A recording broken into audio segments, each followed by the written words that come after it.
सभी देश को, दुनिया को ये चीजें बताई है। इसके ऊपर कई सारे दुनिया के विद्वान उन्होंने अपनी राय रखी। उन्होंने रखा है कि ये जो चार पुरुषार्थ है, चार पुरुषार्थ हमारे प्राचीन महान ग्रंथ बताते हैं: धर्म, अर्थ, काम और मोक्ष।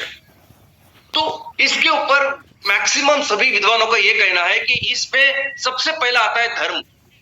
धर्म का मतलब है आप अपने बाकी के लोगों के साथ, सिर्फ लोग ही नहीं, बाकी के पशु पक्षी जीवों के साथ किस तरह से व्यवहार करते हो, आपकी क्या नीति है, क्या आचार संहिता है, क्या कोड ऑफ कंडक्ट है जिससे आप जीवन व्यतीत करते हो, और वही है धर्म। तो सबका ऐसा मानना है कि धर्म पहले होना चाहिए, धर्म पहले आता है। लेकिन इससे सिर्फ अलग राय है हमारे सबसे विद्वान, वन ऑफ द सबसे विद्वान ऐसे महान विद्वान की, उनका नाम है कौटिल्य या चाणक्य। उनकी राय थोड़ी सी अलग। वो कहते हैं कि इन चार जो पुरुषार्थ है उसमें से सबसे पहला आना चाहिए और आता है वो है अर्थ। हर व्यक्ति के पास एक पर्याप्त ऐसा धन या पर्याप्त ऐसे द्रव्य होने चाहिए। अगर आपके पास पर्याप्त धन है तो आप बाकी के सभी जो पुरुषार्थ है उनको अच्छी तरह से उनका आचरण कर सकते हैं। लेकिन अगर आपके पास पर्याप्त धन नहीं है, द्रव्य नहीं है, फिर आप हो सकता है कि आप बाकी की ये जो पुरुषार्थ, जो उद्देश्य है, वो सही तरह से आप नहीं कर सकते। ना आप धर्म का आचरण सही तरह से कर सकते हो सकता है आप फैमिली को जो उनकी केयर करनी चाहिए वो नहीं कर सकते। ये जो उनकी राय है, उस राय से ही हम भी पूरा एमसीएल बहुत ही सुसंगत, यानी हमारे भी वही सोच है। आज हमारे सोसाइटी में, हमारे तहसील में कई सारे सामाजिक चैलेंजेस है।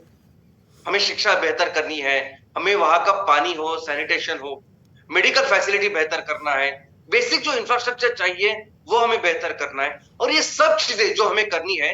लेकिन हम समझते हैं कि इन सभी चीजों के पहले, इस सामाजिक विकास के पहले आएगा आर्थिक विकास। हमें आर्थिक विकास पहले करना होगा और उसके बाद ही हम इन सामाजिक जो चीजें हैं, सामाजिक जो हमारे चैलेंजेस है, उसको बेहतर कर सकते हैं। और दोस्तों, कैसे होगा हमारे तहसील का जो आर्थिक विकास जो हमें करना है वो कैसे होगा? तो उसका सिर्फ एक ही तरीका है। हमारे क्षेत्र में हमारे लोगों का अगर इनकम बेहतर करना है, उनकी जिंदगी बेहतर करनी है, तो उसका सिर्फ एक ही तरीका, वो है व्यापार, वो है बिजनेस। बाकी दूसरा कोई तरीका नहीं। क्योंकि बिजनेस ऐसी चीज है, बिजनेस ऐसी प्रोसेस है कि जिसमें धन प्राप्त करना, धन को तैयार करना, संपत्ति का निर्माण करना, ये एकमेव उद्देश्य के साथ वो किया जाता है। इसलिए हमें बहुत अच्छी तरह से ये समझना होगा कि व्यवसाय करना, बिजनेस करना यानी क्या, व्यापार करना यानी क्या। अगर आप व्यापार करना चाहते हैं और आप किसी कंपनी की फ्रेंचाइजी लेके अगर कुछ बेचने की कोशिश कर रहे हो तो वो व्यापार नहीं है। किसी प्रोडक्ट की अगर किसी आपने एजेंसी ली है, उसको बेच रहे हो तो वो व्यापार नहीं है। मार्केटिंग करना, प्रमोशन करना व्यापार नहीं है। व्यापार क्या है? तो व्यापार है, बिजनेस है कि किसी वस्तु का आप निर्माण करें, किसी वस्तु को या किसी सेवा का निर्माण करें, और उस ऐसी वस्तु और ऐसी सेवा होनी चाहिए कि जिसकी वजह से आप ग्राहकों की कोई जरूरत उसको पूरा कर रहे हो। उस वस्तु से आप ग्राहकों की जिंदगी बेहतर कर सकते हो, या आज उस ग्राहकों के जीवन में कोई प्रॉब्लम है, उस प्रॉब्लम का सोल्यूशन करके आप ये वस्तु उनको प्रदान कर रहे हो, और ये वस्तु उनको दे रहे हो, उनसे आप द्रव्य ले रहे हो और पैसा कमा रहे हो। तो बेसिकली बिजनेस यानी उस वस्तु या उस सेवा का निर्माण करना है और उससे द्रव्य, धन कमाना। ये पूरी डेफिनेशन, ये व्याख्या और ये मीनिंग है बिजनेस का जो करना पड़ेगा। और इसमें क्या होता है कि जब आप किसी वस्तु का निर्माण करते हो तो उसके लिए समझे कि शायद 4 अलग-अलग तरह के रॉ मटेरियल लगते हैं। अभी 4 अलग-अलग तरह के रॉ मटेरियल जो तैयार करते हैं उनको भी उसमें द्रव्य प्राप्ति होती है, उनकी भी इनकम बढ़ती है। वो जो रॉ मटेरियल है उसकी प्री प्रोसेसिंग है, उसकी ट्रांसपोर्टेशन है, बाकी की चीजें हैं। मैन्युफैक्चर में कई सारी जगह पे लोग लगते हैं। इन सभी हर लेवल पे रोजगार निर्मित होती है, सबको अच्छा इनकम मिल सकता है, और अल्टीमेटली पैकेजिंग होके, वो ट्रांसपोर्टेशन वगैरह होके अल्टीमेटली वो ग्राहकों के पास जाता है। तो ये पूरा जो प्रोसेस है, इस प्रोसेस में हमारे गांव के, हमारे तहसीलों के कई सारे रिसोर्सेस है जो ऐसे ही आइडल पड़े हुए होते हैं, उसका यूटिलाइजेशन होता है। इस पूरे प्रोसेस पे हमारे कई सारे लोगों को एक अच्छी अपॉर्चुनिटी मिलती है, रोजगार की मिलती है, पैसे कमाने की मिलती है, बिजनेस की मिलती है। और दोस्तों, इस कोई भी बिजनेस अगर तैयार करनी है, कोई फैक्ट्री की शुरुआत करनी है, तो इसके लिए क्या क्या लगता है? मुझे लगता है कि हमने स्कूल में भी पढ़ा है, कॉलेज में भी पढ़ा होगा कि अगर हमें फैक्ट्री कोई डालनी है तो जगह चाहिए, लोकेशन चाहिए, पानी चाहिए, बिजली चाहिए, रास्ते चाहिए, और उसके साथ फिर टेक्नोलॉजी चाहिए, जो कुछ हम लोग बनाते हैं, जो हमें बनाना है, मैन्युफैक्चर करना है, फिर मार्केट और बाकी सब कुछ चीजें चाहिए। अभी इस चीजों में जो इंफ्रास्ट्रक्चर है, यानी लोकेशन या पानी, बिजली, रास्ते, ये बहुत बार ऑलमोस्ट सभी देशों में ये काम गवर्नमेंट करती है। गवर्नमेंट व्यवसायों को, उद्योजकों को ये इस्तेमाल ये अवेलेबल करके देती है। लेकिन आज अगर आप देखोगे, ये छोड़ के बाकी की जो चीजें हैं, टेक्नोलॉजी है, मार्केट है, इन सभी चीजों में सबसे महत्वपूर्ण चीज अगर बिजनेस में कोई लगती है तो वो है रॉ मटेरियल। सबसे इंपॉर्टेंट है रॉ मटेरियल। इनफैक्ट आज अगर किसी चीज को आपकी निर्मित करनी है, टेक्नोलॉजी के बारे में अगर मैं बोलना चाहूंगा कि आज की जो एज है, आज इंफॉर्मेशन टेक्नोलॉजी की एज है।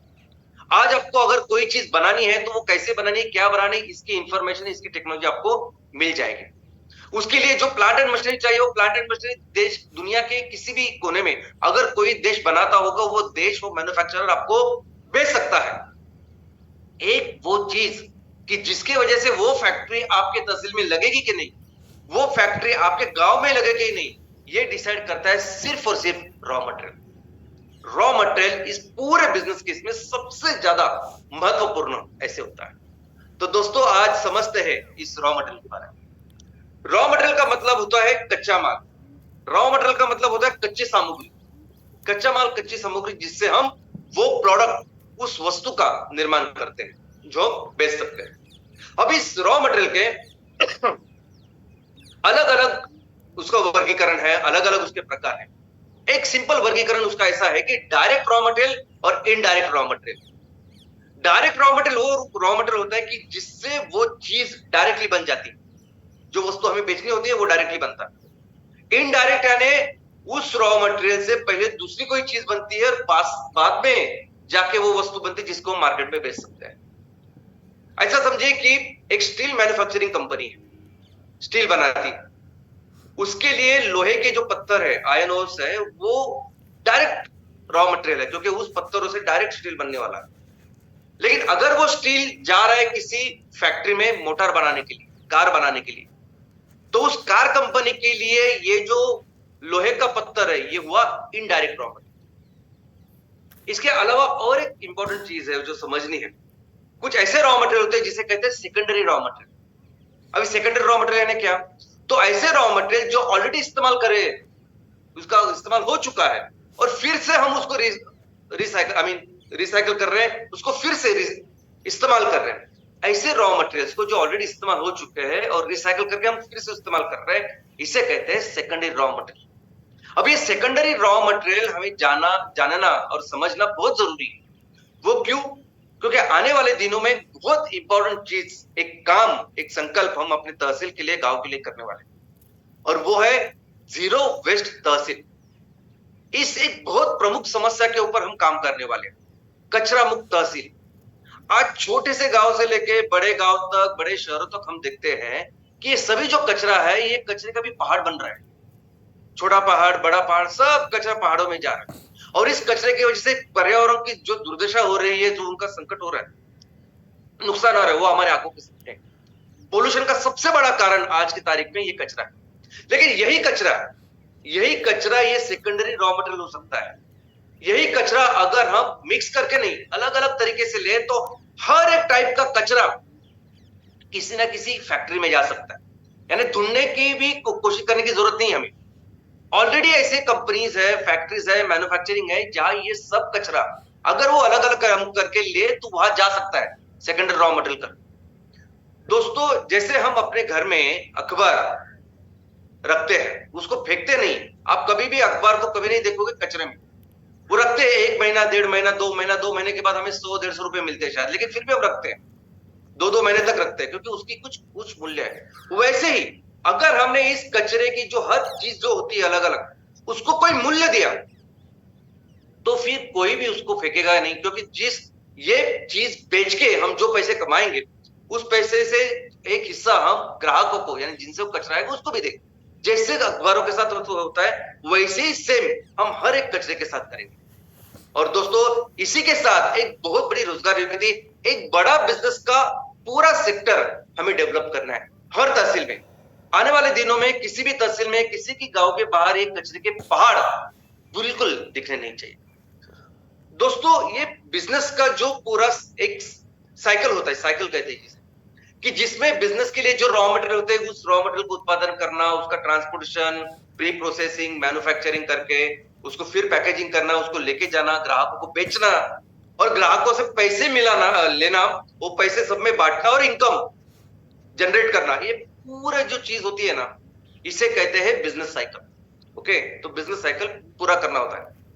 और इस चीज में ये जो अलग अलग वस्तुओं का जो ट्रांसपोर्टेशन है अलग अलग लोग, उसे कहते हैं सप्लाई चेन। अभी जितने भी कंपनियां मैन्युफैक्चरिंग में काम करती है, बिजनेस करती है, दुनिया की बड़ी से बड़ी कंपनी से लेकर छोटी से छोटी कंपनी, किसी भी कंपनी जो मैनेज करती है, उसको अगर पूछेंगे कि इसमें सबसे महत्वपूर्ण चीज आपके बिजनेस में, मैन्युफैक्चरिंग के बिजनेस में सबसे महत्वपूर्ण चीज क्या है, तो वो कहेंगे रॉ मटेरियल। रॉ मटेरियल इतना जरूरी है दोस्तों, और ये रॉ मटेरियल जो किसी भी बिजनेस के लिए, किसी भी मैन्युफैक्चरिंग के लिए इतना जरूरी है, आता कहां से है, कौन प्रदान करता है ये रॉ मटेरियल हमें?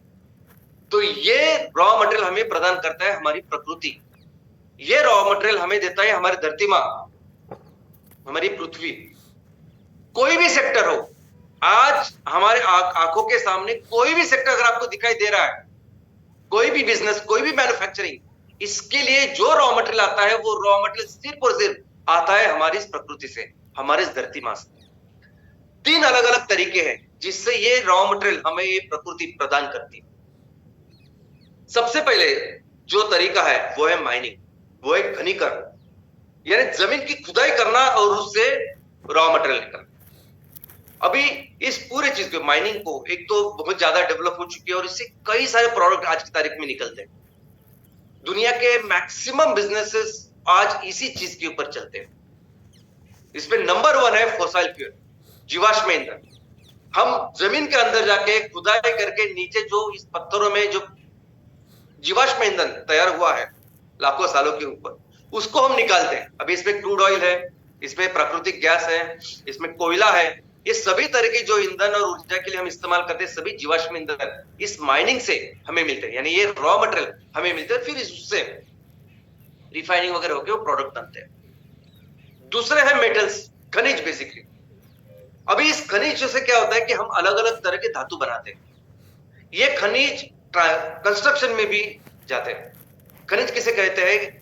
तो हमारी इस पृथ्वी के अंदर 2 टाइप के खनिज मिलते हैं, एक प्रमुख खनिज और दूसरा गौण खनिज। प्रमुख खनिज यानी ऐसे खनिज कि जिससे बहुत हाई वैल्यू ऐसे मेटल मिलते हैं, या जो बहुत सेंसिटिव होते हैं, या जो बहुत महत्वपूर्ण होते हैं, ऐसे ऐसे सभी चीजों का, ऐसे सभी खनिजों को कहते हैं प्रमुख खनिज। सोने से लेके इस ऑयल एंड गैस तक ये सभी खनिज इसमें आते हैं, और इसमें जो कंट्रोल होता है वो कंट्रोल या नियंत्रण केंद्र सरकार का होता है। गौण खनिज यानी कौन सा, जो कंस्ट्रक्शन के लिए हम इस्तेमाल करते हैं, यानी पत्थर से लेके बाकी छोटे मोटे जो है जिसका वैल्यू कम होता है, इसे गौण खनिज कहते हैं, और ये राज्य सरकार के नियंत्रण में आता है। और कौन डिसाइड करता है ये? तो हमारा एक एक्ट है 1957 का इस माइनिंग को लेके। तो इस एक्ट में लिखा हुआ है, ये इस कानून में लिखा हुआ है कि इसको गौण खनिज बोलेंगे, इसको प्रमुख खनिज बोलेंगे। दोस्तों, हमारे जो बिल्डिंग मटेरियल है ना, यानी ये पत्थर से लेके मिट्टी से लेके रेत तक, यानी जो भी आप हम लोग इस्तेमाल करते हैं कंस्ट्रक्शन के लिए, ये सब कुछ आता है गौण खनिज। लेकिन इस माइनिंग के, इस खनिकरण के बहुत सारे दुष्परिणाम।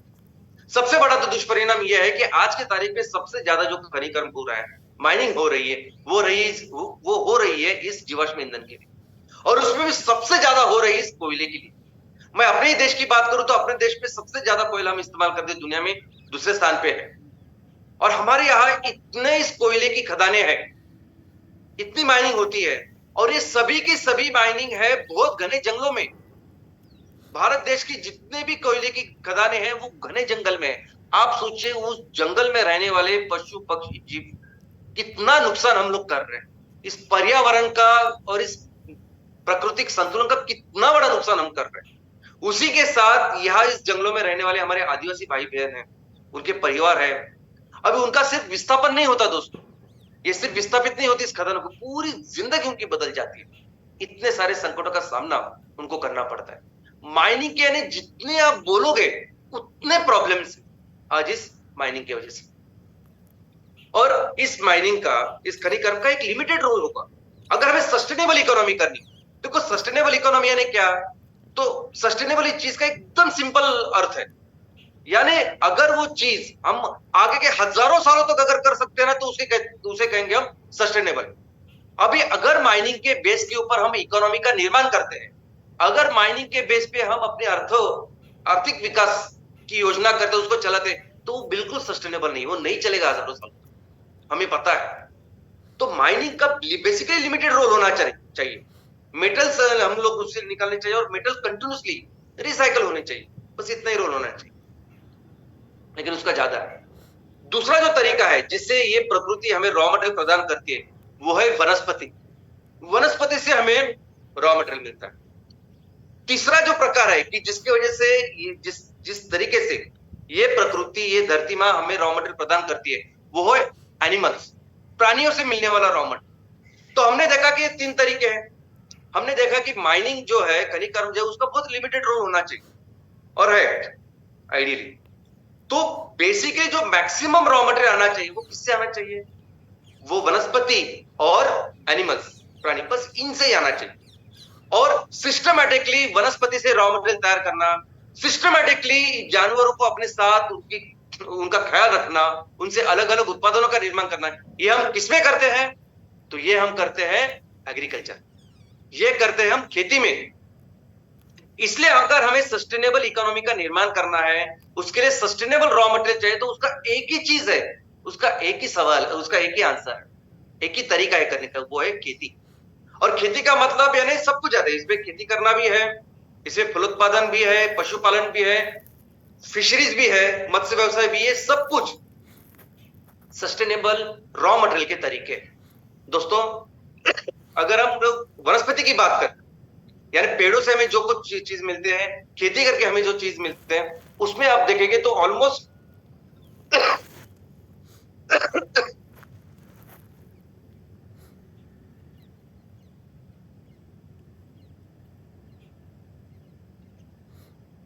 हर सेक्टर के लिए रॉ मटेरियल हम खेतों से, इस जमीन से निकाल सकते हैं, हर सेक्टर के लिए। आप देखिए फूड इंडस्ट्री, हम सभी जानते हैं कि फूड इंडस्ट्री में सबसे महत्वपूर्ण जो सोर्स है रॉ मटेरियल का वो है हमारी खेती।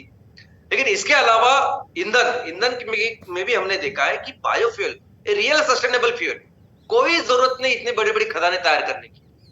हम जो भी चाहिए, कोयला चाहिए, फ्यूल ट्रांसपोर्टेशन से लेके ऊर्जा निर्मित के लिए चाहिए, हर तरह का ईंधन हम तैयार कर सकते हैं बायोफ्यूल से। वो भी आएगा, उसके लिए रॉ मटेरियल कहां से आएगा, खेतों से। उसके अलावा कंस्ट्रक्शन, स्पेशली बांबू के कई अलग अलग वैरायटीज है, स्पीशीज है, जो बहुत लॉन्ग टर्म हमें सस्टेनेबल ऐसा सपोर्ट दे सकते हैं, कंस्ट्रक्शन में जिसका उपयोग हो सकता है। टेक्सटाइल, हर तरह का जो वस्त्र हमें चाहिए, जो हमारी जरूरत है, वो पूरी उसके लिए रॉ मटेरियल आ सकता है खेतों से। फार्मा, यानी उपचार पद्धति में सबसे पुरानी, सबसे ज्यादा डेवलप्ड और सबसे अच्छी, सबसे ज्यादा प्रभावशाली है आयुर्वेदा। और इस आयुर्वेदा के जो सभी जो रॉ मटेरियल वो कहां से आते हैं, इसी वनस्पति से, पेड़ों से। कॉस्मेटिक और हेल्थ केयर, आज ये जो बहुत बड़ी इंडस्ट्री बन चुकी है, बहुत बेहतरीन प्रोडक्ट हम अपने इस खेतों से, जमीन से उगा सकते हैं।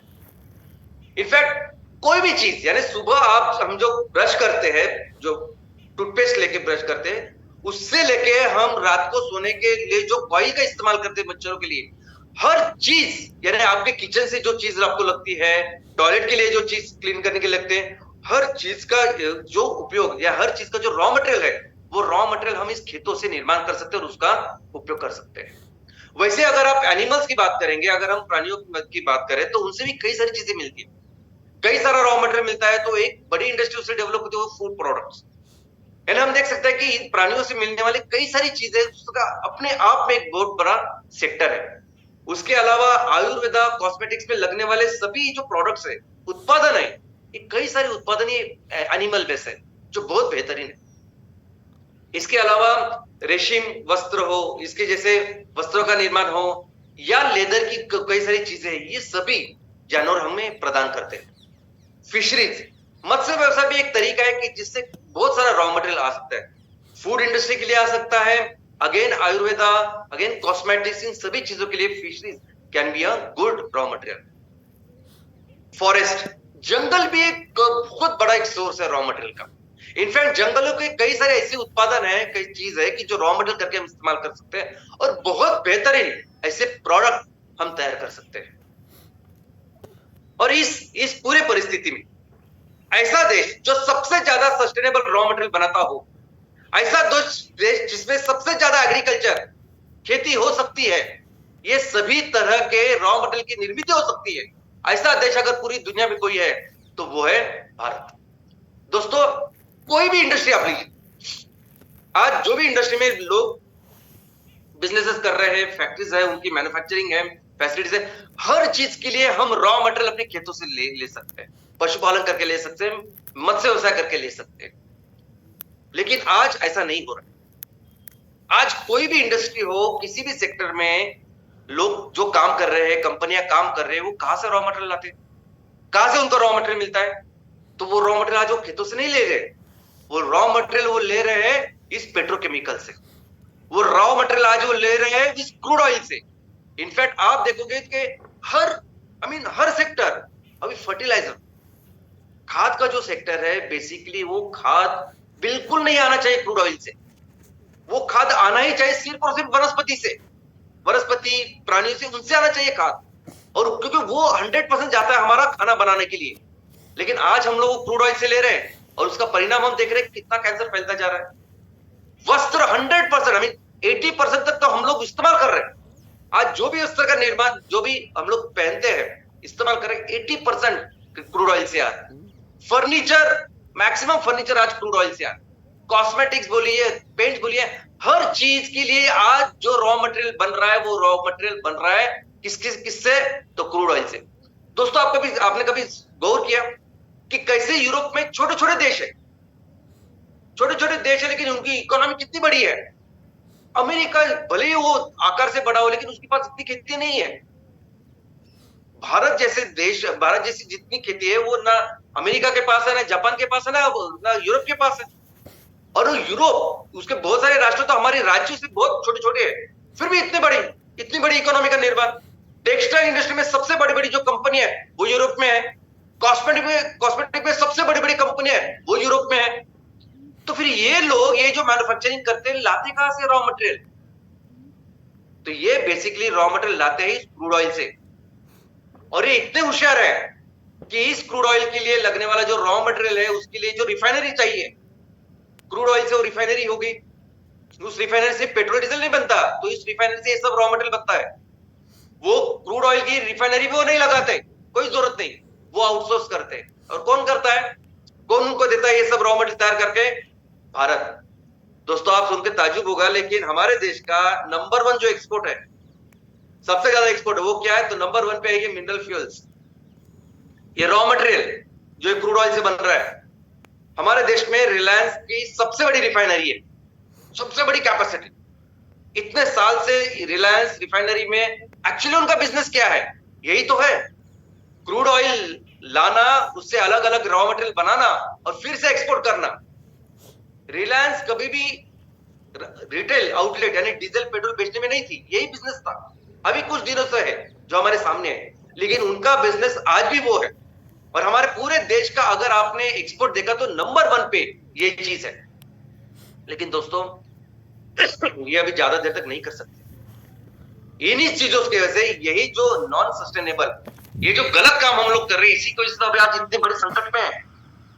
दुनिया का सबसे बड़ा संकट है, हम पूरी दुनिया बर्बाद हो सकती है, ऐसे संकट के ऐसे कगार पे हम लोग खड़े हैं। आईपीसीसी, यूनाइटेड नेशन जब बोलती है कि आप कोड रेड है, तो आईसीयू में हम लोग, पूरी पृथ्वी आज आईसीयू में, ऐसी परिस्थिति आज हमारे सामने है, और वो है सिर्फ और सिर्फ इस पेट्रोकेमिकल की वजह से। तो दोस्तों, अगर हमें इस संकट से इस दुनिया को बचाना है, लोगों को बचाना है, हमारे भविष्य को बचाना है, एक ही सोल्यूशन, ये सभी जो रॉ मटेरियल है ना, जो अलग अलग सेक्टर के लिए आ रहा है, ये सभी रॉ मटेरियल कंपलसरी आना चाहिए खेतों से, एग्रीकल्चर से। और जब ये चीज है, जब आने वाले दिनों में कंपलसरी रॉ मटेरियल खेतों से ही आने वाला है, तो इस पे सबसे अमीर देश अगर पूरी दुनिया में कोई है तो वह हमारा भारत। ये सभी सस्टेनेबल रॉ मटेरियल जिससे मिल सकते हैं वो है हमारा भारत। मैक्सिमम आ सकता है हमारा भारत। और इसलिए आने वाले दिनों में बिजनेस का भी सबसे ज्यादा पोटेंशियल अगर किसी देश में है तो वो है हमारा भारत। और ये जो प्रोडक्ट्स, ये जो वस्तु का भी जो हम लोग निर्माण करेंगे ना, अभी ये वस्तुएं भी ऐसी वस्तुएं की जो कंपलसरी सबको चाहिए। ये जो एनर्जी चाहिए, ईंधन चाहिए, खाना चाहिए, कंपलसरी चाहिए। और जो सस्टेनेबल खाना, सस्टेनेबल ईंधन आने वाले दिनों में अगर कोई देश पूरी दुनिया को दे सकता है तो वो है भारत। और यही कारण है, यही स्टेटस है कि जिसकी वजह से हम फिर से वो करने वाले हैं। फिर से हम दुनिया की सबसे बड़ी इकोनॉमी बाय डिफॉल्ट बनेंगे। दोस्तों, हमने देखा कि पूरी जो हमारा जो इतिहास है, संस्कृतियों का इतिहास, जब से इकोनॉमी की शुरुआत, देशों की शुरुआत हुई है, अलग अलग देश, अलग अलग इकोनॉमीज की शुरुआत हुई है, more than 90% of the time हम दुनिया के लिए सबसे बड़ी अर्थव्यवस्था थी।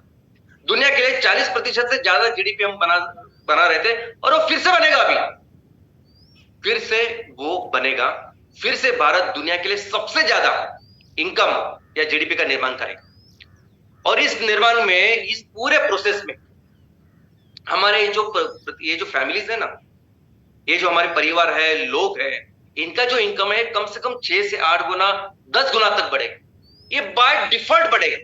और वैसे नहीं बढ़ेगा। देखो, अभी आज की तारीख में अगर हम देखेंगे तो ऐसा, नॉर्मली पर कैपिटा इनकम कैसे निकालेंगे हम भारत का, तो टोटल भारत का इनकम डिवाइडेड बाय कितने लोग इसमें रहते, तो वो क्या हुआ पर कैपिटा इनकम, प्रति व्यक्ति इतना इनकम है। अभी उस प्रति व्यक्ति इनकम को हमें 6 से 8 गुना बढ़ने ही वाला है बाय डिफॉल्ट। लेकिन वो आज जो भी इनकम है वो समान, उसका वाटअप नहीं है, समान डिस्ट्रीब्यूशन नहीं है, उसमें बहुत सारी असमानता है। दोस्तों, अगर हम लोग देखेंगे तो जितना भी इनकम भारत में निर्माण होता है, उस इनकम का 1/3 इनकम, यानी 1/3, 1/3 इनकम 1% लोगों के पास है। 1% भारत में रहने वाले, ऊपर के जो 10% लोग हैं ना, उस 10% लोगों के पास 2/3 इनकम है। और 90% लोगों के पास 1/3। वो तो छोड़िए, जो आखिरी वाले, जो नीचे वाले 50% लोग, आधे जो लोग हैं, उनके पास 6% भी इनकम नहीं। ऐसा नहीं होगा। ये जब एमसीएल काम करेगी तो आपको पता है कि एमसीएल का काम करने का तरीका क्या है। हम बिल्कुल ऐसा नहीं होने देंगे। हम हर इस इनकम का, जो भी पैसे हम कमाएंगे, उसका समान वाटअप, समान डिस्ट्रीब्यूशन हम लोगों में करेंगे और देखेंगे कि हमारा हर परिवार, हर व्यक्ति, उसको अच्छा इनकम मिले। लेकिन ये करते समय हमें बहुत इंपॉर्टेंट सावधानी बरतनी होगी। बहुत जरूरी ऐसी सावधानी बरतनी होगी जो इतिहास ने हमें बताई। दोस्तों, अभी क्या है कि की टू बिजनेस, कोई भी बिजनेस अगर हम लोग करें ना, तो उसका की सबसे इंपॉर्टेंट जरूरत जो होती है वो रॉ मटेरियल। हजारों साल पहले भी था, आज भी है और कल भी होने वाला। कल भी अगर आप देखोगे तो भी आने वाले दिनों में रॉ मटेरियल है जो कंट्रोल करेगा ये बिजनेसेस। और इसमें भले ही हमारे पास बहुत ज्यादा हो, देखो रॉ मटेरियल हमारे पास ज्यादा है, भारत देश आने वाले दिनों में ये बिजनेस कंट्रोल करेगा। ये भूमि होगी जिसमें ज्यादा से ज्यादा बिजनेस का निर्माण होगा। ये सच है, ये होने वाला है। लेकिन हमने देखा इतिहास में कि कैसे बाहर के लोग इस बिजनेस को कंट्रोल करते हैं। भले उनके पास कुछ नहीं होता ना, उनके पास रॉ मटेरियल, कुछ भी रिसोर्सेज वगैरह कुछ नहीं, फिर भी आके हमारे इतने बड़े महान देश को उन्होंने कंट्रोल करके इस पूरे रिसोर्सेज का, रॉ मटेरियल का, बिजनेस का अपने खुद के लिए उन्होंने फायदा करके लिया और हमारे देश को इतना नुकसान पहुंचा। वो था तब, वो था इतिहास। लेकिन दोस्तों, आज भी ऐसे चल रहा है, आज भी ऐसे है। आज भी यहाँ के businesses, market, raw material, man power, सब कुछ, कौन उसका फायदा ले रहा है? बाहर के लोग। तरीका उनका। अभी एक एग्जांपल मैंने आपके सामने रखा है। लेकिन आज किसी भी कंपनी के बारे में आप जरा पढ़िए, कैसी कंपनी तैयार होती है, बड़ी बनती है, और कैसे बाहर की कंपनियां उसका फायदा उठाते हैं। अब एक एग्जांपल आपके जो सामने है वो है फ्लिपकार्ट का। फ्लिपकार्ट हमारी कंपनी करके शुरुआत हुई, लेकिन आज 100% कंपनी, यानी 75% से ज्यादा जो जिसका स्टेक है वो वॉलमार्ट है। वॉलमार्ट ये कंपनी अमेरिका की बहुत बड़ी कंपनी। अभी इसने क्या किया, पहले तो फ्लिपकार्ट को ले लिया, पूरा सब कुछ अभी उसके हाथ में, कंट्रोल में सब कुछ है। गुलाम बन गए फिर से हम लोग। वाह। और उसके बाद उसने क्या किया, एक बार उसने भारत के देश के कंपनी का मुखौटा पहन लिया, चेहरा पहन लिया, और उसने बाद में बाकी अभी आप देखोगे कुछ दिनों में फ्लिपकार्ट ने 22 कंपनियों को खरीद लिया है। एसोसिएशन नहीं, कंट्रोलिंग स्टेक्स लिए। अभी सब कंपनी उनकी गुलाम। 22 कंपनी आपके सामने तो सिर्फ अभी 9 दिख रही है। और ये इंफॉर्मेशन अवेलेबल है, आप गूगल कीजिए, आप नेट पे जाइए, आपको पता चलेगा कि फ्लिपकार्ट कितनी सारी कंपनियों ने उसने खरीदी। तो ये तरीका है आज की तारीख में अगर हमें बिजनेस करना है तो ऐसा तरीका है कि लोग कैसे अपने इस रिसोर्सेज को, बिजनेस को, भारत देश की इकोनॉमी को कंट्रोल कर रहे हैं। और दूसरा एक तरीका है वो है पैसा। दूसरा एक तरीका है वो है फंडिंग। पैसा, फंडिंग। ये फंडिंग भी बहुत आसानी से ऐसा तरीका बन चुका है कि जिसकी वजह से आप उस कंपनी को हमेशा के लिए अपना गुलाम बनाते हो। और दोस्तों अभी तो बहुत सिंपल हो गया है। देखो पहले कैसे होता था, पहले ये यूरोपियन से हजारों किलोमीटर चल के आए, अपने साथ सेना को लेके आए। यहां आने के बाद उन्होंने फिर वो पॉलिटिक्स किया, युद्ध किया, राजनीति की, जो कुछ किया कपट का रास्ता। और उसके बाद फिर उन्होंने बिजनेस के कंट्रोल लिए। इतनी मेहनत करने के बाद अभी तो बहुत आसान बन चुका है। अभी तो इतना आसान बन चुका है ना कि वो बहुत आसानी से इन बिजनेस को कंट्रोल करते हैं, वो भी बाहर रह के। जरूरत है उनको यहां आने की। और उसका तरीका है फंडिंग। आज बहुत आसानी से मिल सकता है पैसा, फंडिंग। और ये लोग जो होते हैं ना, देखो ये लोग जब पैसा डालते हैं ना तो उनको टेक्नोलॉजी नहीं समझ में आती। उनको नहीं समझ में आएगा एमपुल क्या है, कैसे चलेगा, एम सीएनजी कैसे बेहतर है, या एम कुकिंग सिस्टम कितना बेहतर है। वो उनको कुछ नहीं ज्यादा समझ में आता। उनको समझ में आता है लोग, उनको समझ में आता है प्रोमोटर्स, ये डॉक्टर लवेश, डॉक्टर श्याम, प्राची, ये सब उनको समझ में आएंगे। उनको पता चलेगा कि उनके साथ जो टीम लगी हुई है कितनी मेहनत के साथ कर रही है, वो विजन मिशन वो करेंगे, ये उनको समझ में आता है। और बस एक सिंपल सा तरीका होता है कि बस इक्विटी ले, पैसे दे, और हमेशा के लिए उनको गुलाम बनाए। और दोस्तों ये जो लोग होते हैं ना, इनको वल्चर कैपिटलिस्ट कहते हैं। वल्चर यानी क्या? गिद्ध, गिधाड़। अब गिद्ध क्या होता है? गिद्ध एक प्राणी जीव है जिसे प्रकृति ने बनाया रिसाइकलिंग के लिए, सस्टेनेबिलिटी के लिए। सस्टेनेबिलिटी छोटे छोटे सूक्ष्म जीव करते हैं, हमने देखा है। सस्टेनेबिलिटी में हमारा अर्थवर्म जो है, केचुआ, वो काम करता है खेतों में, वो हमने देखा है। तो प्रकृति की अपनी व्यवस्था, और उसमें का ही व्यवस्था का सबसे बड़ा प्राणी कोई है तो गिद्ध है। वो उसका काम है, उसको बनाया वैसे। कोई भी मृत जानवर जब होता है तो उसको पूरी तरह से सब कुछ खा लेता है, वो उनका एक कतरा भी नहीं रखता हो, क्योंकि वो उसका काम है, वैसे बनाया है माने उसको। लेकिन यह वल्चर कैपिटलिस्ट जब आते हैं किसी बिजनेस में, एक बार आपने उनको छू लिया और उन्होंने वो लेना शुरू कर दिया, तो जब तक पूरी गिरडी आपकी खत्म नहीं हो जाती, जब तक पूरा कंट्रोल आपका खत्म नहीं होता, जब तक पूरे पैसे वगैरह प्रॉफिट उनके पास नहीं आता, तब तक वो आपको नोचते, खाते पीते रहते हैं। यहां तक कि ये लोग तो टैक्सेस भी नहीं भरते।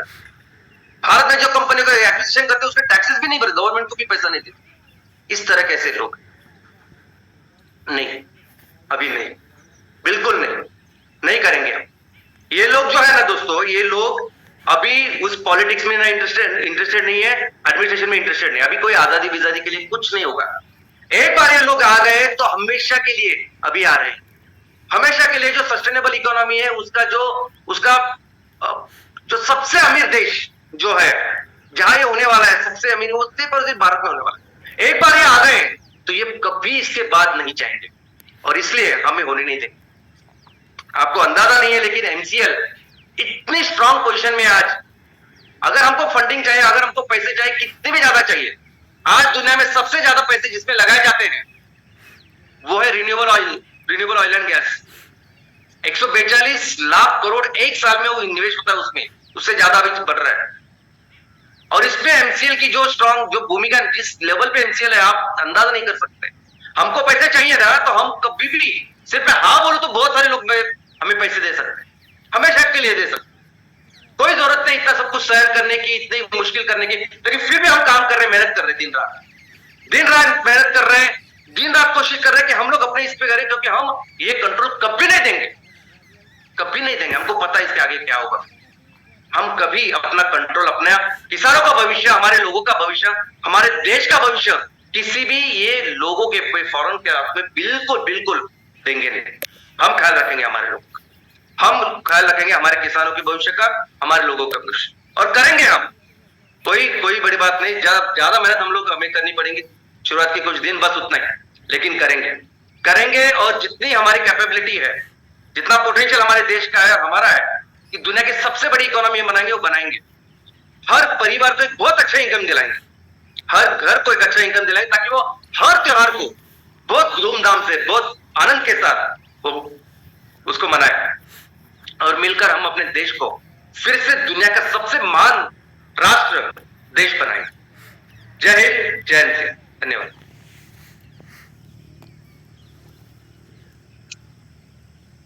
भारत के रिसोर्सफुलनेस को लेकर हम एक कितनी बड़ी आर्थिक उपलब्धियां हासिल कर सकते हैं, इसका ब्यौरा आज हमारे सामने श्याम सर ने दिया। सो गुड मॉर्निंग इंडिया परिवार, और एक शुक्रवार श्याम सर का ट्रेनिंग वेबिनार, हमारी सोच पे, हमारे विचारों पे एक जोरदार प्रहार। आपने अगर स्टार्टिंग से गौर से सुना होगा तो आज ही नहीं, हर बार इस मंच पर श्याम सर ने हमें बार बार याद दिलाया है कि हमारी ताकत क्या है, हमारा पोटेंशियल क्या है, जिसको हनुमान जी की तरह अपने पोटेंशियल की कल्पना आ जाए वो ऊंची उड़ान भर सकता है।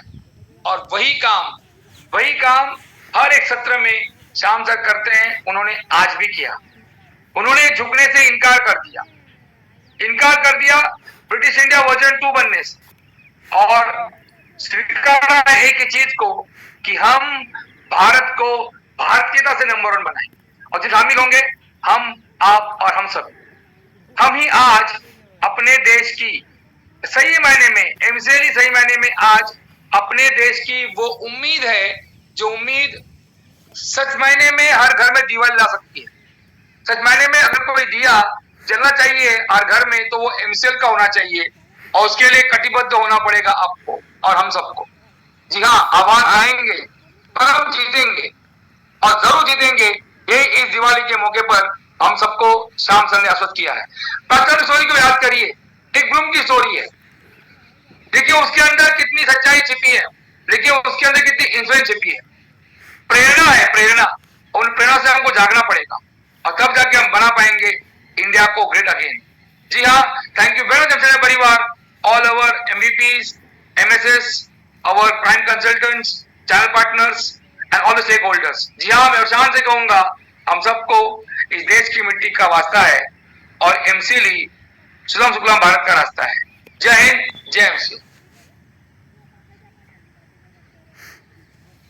Thank you very much, Dr. Lavesh sir, and thank you very much, Prachi madam. दोस्तों, मैं आप सभी से ये रिक्वेस्ट करूंगा कि जो चैट बॉक्स में लिंक आप लोगों के साथ में शेयर की गई है, उस लिंक के ऊपर जाकर आपका फीडबैक हमारे साथ शेयर करना ना भूलिएगा।